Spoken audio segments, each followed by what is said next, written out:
Spectrum, ये सब आज हम पढ़ने वाले हैं। अगर स्टूडेंट अपने स्पेक्ट्रम की बात करें, अगर स्टूडेंट स्पेक्ट्रम की बात करें तो स्पेक्ट्रम क्या होता है, तो मुख्य रूप से स्पेक्ट्रम क्या है, तो स्टूडेंट यहाँ स्पेक्ट्रम का मतलब है रंगों का समूह होता है। क्या होता है? रंगों का समूह होता है, यानी एक प्रकार से प्रतिबिंब, यानी जो प्रकाश की किरणों को कितने अवयवी रंगों से मिलकर बना हुआ है उसके हम किसी पर्दे के माध्यम से प्राप्त करें तो वह आपका स्पेक्ट्रम कहलाएगा। क्या कहलाएगा? स्पेक्ट्रम कहलाएगा। किसी फोटोग्राफिक प्लेट पर प्राप्त तो वहां आपका स्पेक्ट्रम कहलाता है, यानी चुंबकीय विकिरण को विभिन्न तरंगदैर्घ्य के आधार पर उनके रंगों को प्राप्त करना या उनके द्वारा प्राप्त चित्र आपका स्पेक्ट्रम कहलाता है। सिंपल है स्टूडेंट। स्पेक्ट्रम का शाब्दिक अर्थ बताओ तो एक प्रतिबिंब होता है। क्या होता है? एक प्रतिबिंब होता है बच्चों। जैसे आप लोगों ने देखा होगा कि स्पेक्ट्रम एक रंगों का समूह है जो फोटोग्राफिक प्लेट पर पर्दे पर प्राप्त किया जाता है। और सिंपल तरीके से इसे स्टूडेंट समझ सकते हैं कि स्टूडेंट स्पेक्ट्रम कई प्रकार से प्राप्त किया जा सकता है। एक तो उत्सर्जन स्पेक्ट्रम में रेखीय व सतत रूप कह सकते हैं हम, उत्सर्जन स्पेक्ट्रम में रेखीय स्पेक्ट्रम और सतत स्पेक्ट्रम के रूप में प्राप्त होता है। अतः हम उत्सर्जन के स्पेक्ट्रम क्या होता है, क्या है, अब जहां से हम प्रकाश को सीधे उत्सर्जित हो रही है, क्या है, प्रकाश जो सीधे उत्सर्जित हो रही है, तथा अवशोषण का मतलब है प्रकाश को पहले अवशोषित कर लिया गया। क्या है? प्रकाश को पहले अवशोषित कर लिया गया। तो इस प्रकार की जो कंडीशन समझेंगे, अगर स्पेक्ट्रम की कोई परिभाषा पूछ ले तो आपको यह बताना है कि स्टूडेंट कह सकते हैं कि विकिरणों को फोटोग्राफिक प्लेट पर लिया गया चित्र क्या कहलाता है? आपका स्पेक्ट्रम कहलाता है। क्या कहलाता है? स्पेक्ट्रम कहलाता है कि विकिरणों को फोटोग्राफिक प्लेट पर लिया गया चित्र क्या कहलाता है? आपका स्पेक्ट्रम कहलाता है। जैसे कि स्पेक्ट्रम के प्रकार को देखते हैं कि यहाँ पर दो प्रकार का होता है। कितने प्रकार का होता है स्पेक्ट्रम? दो प्रकार का होता है, उत्सर्जन स्पेक्ट्रम और अवशोषण स्पेक्ट्रम। क्लियर स्टूडेंट आप लोगों को? हेलो स्टूडेंट, आज हम पढ़ने वाले क्लास 11th का चैप्टर 2 जिसमें हमारा टॉपिक रहने वाला है स्पेक्ट्रम क्या होता है तथा स्पेक्ट्रम के प्रकार। तो स्टूडेंट हम पढ़ने वाले स्पेक्ट्रम के प्रकार उत्सर्जन स्पेक्ट्रम और अवशोषण स्पेक्ट्रम होता है। तो स्टूडेंट उत्सर्जन स्पेक्ट्रम भी दो प्रकार के होते हैं, सतत स्पेक्ट्रम और रेखीय।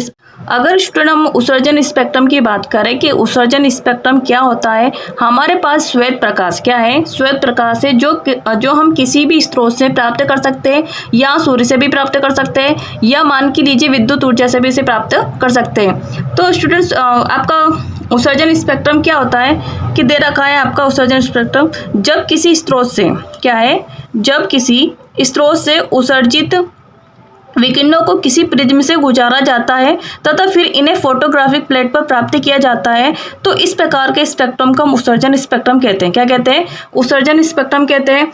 तो स्टूडेंट स्पेक्ट्रम का मतलब क्या होता है? ठीक है, स्पेक्ट्रम का मतलब क्या होता है? प्रतिबिंब चित्र रंगों का समूह, वहाँ आपका क्या कहलाता है? स्पेक्ट्रम कहलाता है। क्या है स्पेक्ट्रम का मतलब? प्रतिबिंब चित्र रंगों का समूह है ना, वो आपका क्या कहलाता है? स्पेक्ट्रम कहलाता है। कहने का मतलब यहाँ की उत्सर्जन का मतलब है डायरेक्ट उत्सर्जित होना। क्या है?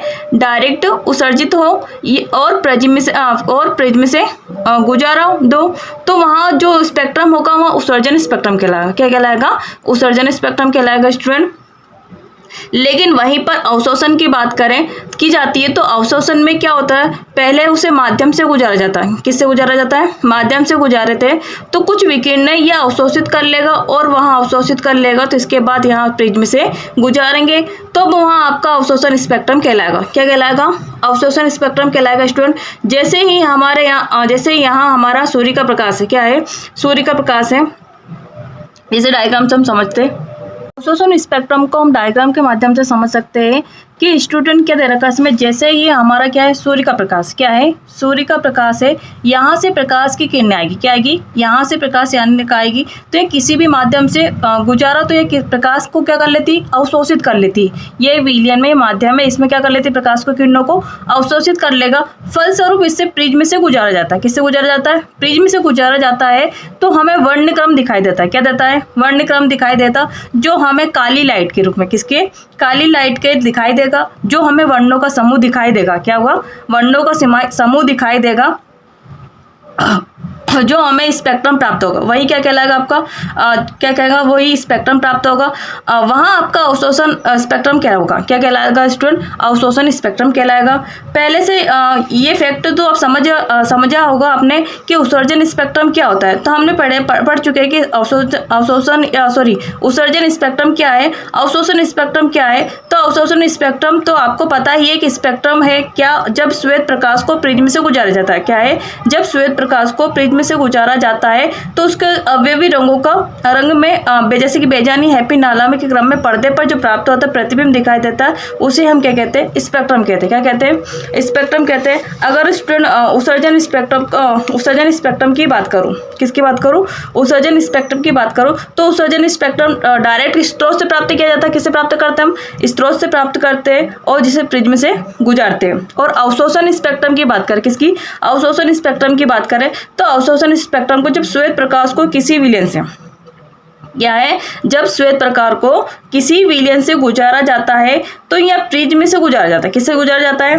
प्रिज्म से जाता है तो फलस्वरूप कुछ रंगों में क्या कर लेता है? ये अवशोषित कर लेता है। क्या कर लेता है? कुछ रंगों को अवशोषित कर लेता है और क्या कर लेता है? कुछ रंगों को उत्सर्जित कर देगा।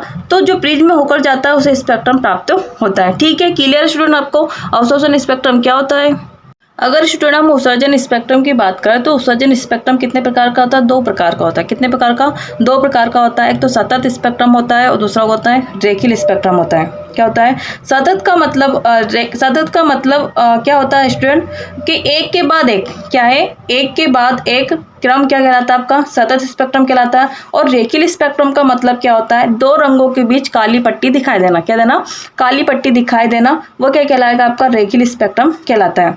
जैसे कि स्टूडेंट आपने पढ़ा होगा कि वर्ण विक्षेपण क्या होता है? क्या है? वर्ण विक्षेपण क्या होता है? ये सतत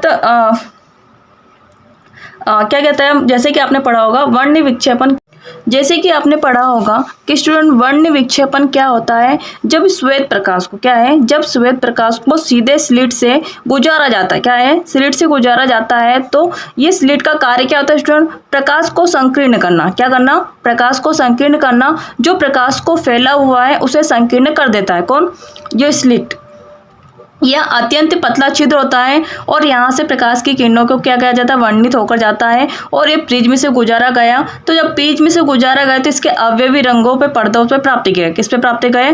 पर्दों पे प्राप्त हो जाता है, जिसे हम बेजानी हैप्पी नाला के नाम से जानते हैं। किसके? जिसका शॉर्ट फॉर्म कैसे कर सकते हैं? बेजानी हैप्पी नाला कह सकते हैं।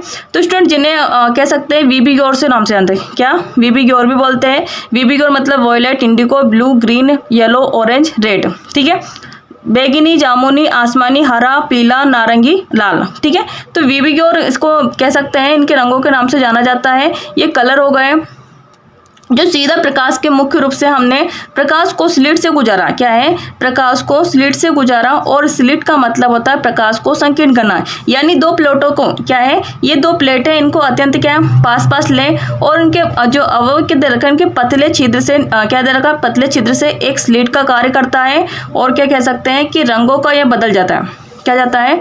स्लिट की तरह कार्य करने लग जाता है, जिसे हम डायरेक्ट प्रिज्म से गुजारते हैं। किससे गुजारा जाते हैं? प्रिज्म से गुजारा जाता है। तो इसके फलस्वरूप रंगों में बदल जाता है। किसमें बदला जाता है? रंगों में बदल जाता है। तो स्क्रीन पर जो रंग समूह दिखाई देते हैं वह एक प्रकार से क्या है? स्पेक्ट्रम है। क्या है? स्पेक्ट्रम है। ये एक के बाद एक निश्चित क्रम में आपको इस तरह सतत स्पेक्ट्रम कहलाएगा। क्या कहलाएगा? ये एक के बाद एक निश्चित क्रम में लगे हुए हैं तो इसको क्या कहेंगे? सतत स्पेक्ट्रम कहलाता है। तो स्टूडेंट बरसात का समय चल रहा है तो स्टूडेंट आपको इंद्रधनुष का 7 रंगों में विभक्त होते देखा होगा कि जो इंद्रधनुष के जो 7 कलर हो गए, क्या हो गए? वो 7 कलर होते हैं, वे एक दूसरे के ऊपर चढ़े होते हैं, इनके मध्य में कोई गैप नहीं होता है। तो इस प्रकार के जो स्पेक्ट्रम होता है हमारा सतत स्पेक्ट्रम कहलाता है। स्टूडेंट क्लियर है आपको?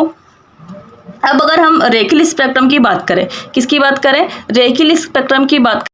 अगर रेखीय स्पेक्ट्रम की बात करें तो रेखीय स्पेक्ट्रम क्या होता है? रेखीय स्पेक्ट्रम में एक माध्यम बना के रखते हैं। क्या है? एक माध्यम बना के रखते हैं। जैसे कि आपको भूषण ज्वाला, क्या देख रही है? भूषण ज्वाला, ये कांच की एक नली दिख रही होगी, इसके अंदर एक लवण भरा है। क्या है? एक लवण भर देते हैं। सिंपल है स्टूडेंट, इसको हम यह वाष्पित लवण भर दें, फिर इसमें विद्युत का उत्सर्जन करते हैं। तो इसमें विद्युत का उत्सर्जन करते हैं तो यहाँ पर प्रकाश उत्पन्न होने लगता है। क्या होने लगता है? प्रकाश उत्पन्न होगा और फिर उस प्रकाश को हम प्रिज्म से गुजारते हैं। किससे गुजारते हैं? प्रिज्म से गुजारते हैं। तो प्रिज्म से गुजारने पर फोटोग्राफी पर प्लेट पर प्राप्त जो प्रतिबिंब दिखाई देगा, क्या होगा? जो प्रतिबिंब दिखाई देगा, 2 रंगों के बीच में कुछ खाली क्या देगा? 2 रंगों के बीच में कुछ खाली स्थान है। क्या है? खाली जगह। जैसे कि आपको दिख रहा होगा ये खाली जगह छूटा है, तो मान लो कि ये कलर इनके बीच में खाली जगह हो गया, तो ये जो गैप होता है इसके लिए क्या बोलते हैं? रेखीय स्पेक्ट्रम कहेंगे। क्या कहेंगे? रेखीय स्पेक्ट्रम। क्लियर स्टूडेंट आपको? ये जो एक के बाद एक अंतराल है, क्या है?